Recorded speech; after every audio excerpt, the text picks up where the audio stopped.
प्रीति अपनी लाइफ से तंग आ चुकी थी, उसे जीना नहीं था। वो खुद को खत्म कर देना चाहती थी। उसके दिमाग में हमेशा यही विचार आ रहा था। उसने डिसीजन ले लिया था, सिर्फ अंत कैसे करे इसके बारे में सोच रही थी। चारों ओर अंधेरा छाया हुआ था। प्रीति अपनी ही सोच में नीचे बैठकर बहुत वक्त तक ऐसे ही बैठे फर्श की तरफ एकटक देख रही थी। पति की धोखेबाजी से प्रीति अंदर से टूट चुकी थी। पति के बोले हुए वह शब्द प्रीति के दिल में घाव कर गए थे। एक बार प्रीति के पति मोनू ने तो हद पार कर दी थी। अब और जीने का कोई अर्थ ही नहीं बचा था। अब खुद को खत्म कर दो, इसके सिवाय दूसरा विचार उसके मन में आ ही नहीं आ रहा था। दोनों बच्चे गहरी नींद में थे। एक नजर उनकी तरफ देखा, उनके सिर पर प्यार से हाथ फेरा। आंखों में आंसुओं की धारा बहने लगी थी। उसने मन में एक दृढ़ निश्चय किया था। रात के 12 बजे थे, हर तरफ बहुत सन्नाटा था और वह धीरे से उठी और दूसरे रूम में गई। गले में फांसी का फंदा डालने ही वाली थी, तभी कुछ गिरने की आवाज आई। प्रीति का 1 साल का बेटा जोर जोर से रोने लगा। उसी क्षण प्रीति की 4 साल की बेटी चिल्लाने लगी, मम्मी, अमन भैया बेड के ऊपर से नीचे गिर गया। तुम कहाँ हो, देखो ना अमन भाई कितना रो रहा है। तभी प्रीति भागकर दूसरे रूम में आई और अपने बेटे को उठाकर अपनी गोद में लिया और अपने सीने से लगा लिया। बेटी रोते हुए बोली, मम्मी तुम कहाँ चली गई थी? मुझे बहुत डर लग रहा था। तुम हम दोनों को छोड़कर कहीं मत जाओ, मुझे अकेले में बहुत डर लगता है। प्रीति ने रोते हुए अपने दोनों बच्चों को गले से लगा लिया। उसके बाद दोनों बच्चे उसके सीने से लिपट कर सो गए। रोते रोते प्रीति को कब नींद आ गई उसे पता ही नहीं चला। काम वाली राधा की आवाज से प्रीति की नींद टूटी। अरे मैडम, आपने बाहर का गेट खुला क्यों छोड़ दिया है? अरे मैडम, क्या हुआ? अभी तक आप सोई हुई हैं। तबीयत तो ठीक है ना? प्रीति खुद को संभालते हुए बोली, हाँ थोड़ी सी तबीयत ठीक नहीं है। घड़ी में वक्त देखती है तो 9 बजे थे। आज तुम्हें आने में इतनी देर क्यों हो गई? मैडम, दूसरी गली में गोपाल जी रहते हैं ना, उनकी बहू ने फांसी लगाकर आत्महत्या कर ली। 2 बच्चे हैं उनकी एक 7 साल की बेटी और 4 साल का बेटा है। अब पता नहीं बच्चों का क्या होगा। ये सुनकर प्रीति के कलेजे को धक्का लगा।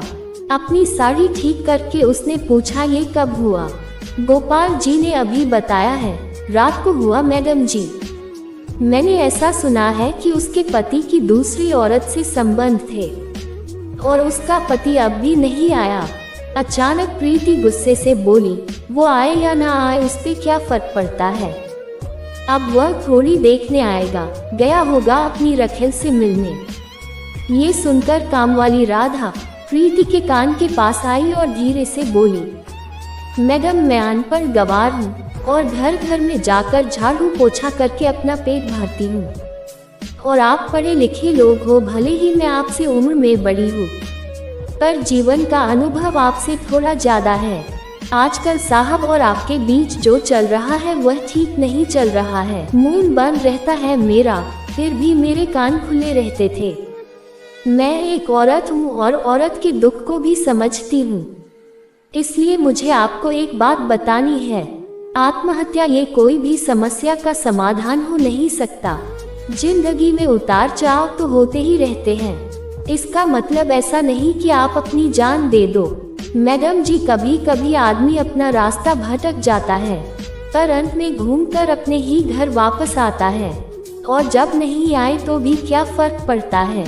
आप किसके लिए मरना चाहती हो? जो आपसे प्यार नहीं करता, जिसकी आपकी थोड़ी सी भी परवाह नहीं है। उसके लिए आप जी नहीं सकती जो आपसे प्यार करते हैं, जो आपकी कदर करते हैं। आपके माता पिता जो आपसे बहुत प्यार करते हैं, आपके बच्चे जिनको आपकी जरूरत है। राधा की ये बात सुनकर प्रीति की आंखों में से आंसू आ गए। प्रीति राधा को गले लगाकर रोने लगी। राधा पीठ पर हाथ फेरते हुए सोफे पर बैठाती है और बोलती है, बुरा ना मानो तो एक बात बोलूं मैडम, खाली दिमाग शैतान का घर होता है। आप घर में बैठकर फालतू बातों को सोचते हो, कभी ये उल्टी सीधी बातें दिमाग में आती हैं। मैं आपके घर में काम करने के बाद 4 से 5 बजे तक स्कूल में झाड़ू लगाने जाती हूँ। वहाँ की प्रिंसिपल मैडम बहुत अच्छी है। आप तो पढ़े हुए हो, अगर आप बोलती हो तो मैं आपके लिए टीचर का काम करने का पूछूं क्या? आपका वक्त भी निकल जाएगा और मन भी लग जाएगा।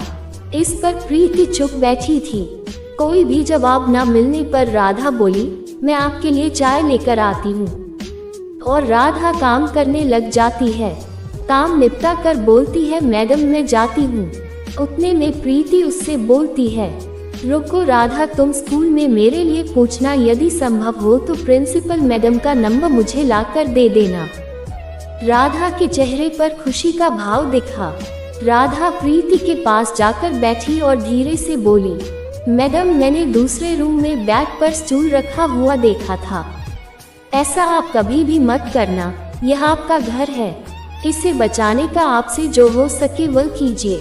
बिना लड़े ही आपने हार मान ली। राधा प्रीति के हाथ अपने हाथ में लेकर बोली, मैडम एक फिल्म में एक हीरो ने एक डायलॉग बोला था, लड़ाई लड़कर जीती जाती है, मरकर नहीं, क्योंकि मुर्दे कभी लड़ा नहीं करते। राधा नचाते हुए ऐसे बोलने लगी। ये देखकर प्रीति को बहुत हंसना आया। राधा की बात सुनकर प्रीति का मन हल्का हो गया और उसे एक नई आशा की किरण भी दिखी। वो अलमारी में से अपने सर्टिफिकेट निकालने लगी और कुछ दिन बाद वो टीचर बन गई। दोस्तों, पति पत्नी का रिश्ता बहुत स्नेही होता है। भगवान को यही दुआ करती हूँ कि कोई भी पति पत्नी के जीवन में ऐसा मोड़ नहीं आना चाहिए। अगर आया भी तो आत्महत्या ये उसका इलाज नहीं है। जीवन में कोई भी समस्या का आत्महत्या समाधान नहीं हो सकता। दोस्तों, आपको हमारी कहानी अच्छी लगी तो अपने चैनल को सब्सक्राइब करें।